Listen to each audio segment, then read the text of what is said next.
Who defined words? Who sat down and decided that good meant excellent or that bad meant inferior?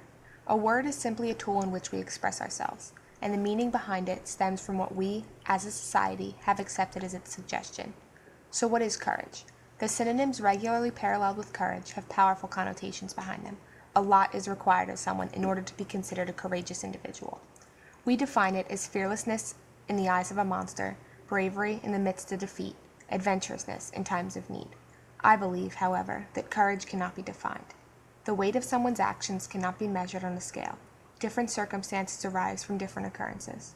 One person may be considered courageous for slaying a fire-breathing dragon, but another may be considered courageous for simply looking their friend in the eye and apologizing.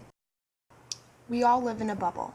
Close to us, we keep the things that make us comfortable. For me, it's my family and group of friends. But surrounding our carefully drawn sphere lies those things outside of our comfort zone. Speaking in front of people or sharing our emotions. But when we reach past the limits that we confine ourselves to, we become courageous. We align ourselves with the heroes of a country or the saviors of a society simply by doing what we would have thought impossible. Courage depends on who you are and what you do. The scale of your actions doesn't matter. Miriam and Lila of 1,000 Splendid Suns lived under a roof of someone so violent, so monstrous, that they defied their entire culture. In Afghanistan, women are expected to succumb to men, to do whatever is told of them. Wives obey their husbands without a word of defiance, but Miriam and Lila had to do something in order to save their own lives, and for that they killed their husband, Rashid. One swing of a shovel defines courage. Miriam and Lila took a step beyond their comfort zone, confronted the outskirts of their own bubble, and for this, they are courageous. Courage can be doing something for someone else, too. In order for her and her family to simply get by, Clarette, from Mines, worked at a correctional facility, a job in which she hated.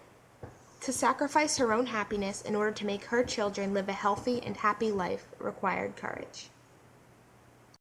Courage depends on who you are and what you do. The scale of your actions does not matter. Winston Smith, from 1984, defied his entire perfect society when he tried to join the Brotherhood. He had the courage to go against the normal flow of society, following all the rules and believing whatever Big Brother said. Courage never has to be on a scale as large as Winston's. It can be as small as walking to a neighbor's house.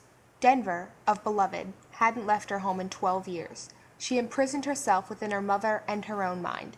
But when her dead sister, Beloved, returns and begins to steal Setha's life right before her eyes, Denver decides to reach beyond her personal limits and to seek help.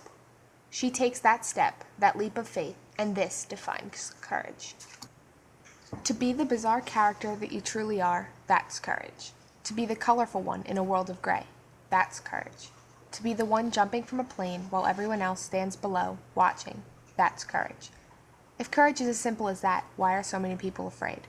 These are the ones who won't leave their bubble, who worry too much about being abnormal, but to me, there's no such thing. I believe that words cannot be defined simply because someone sat down and decided on a definition. Normal is indefinable, and therefore abnormality cannot exist.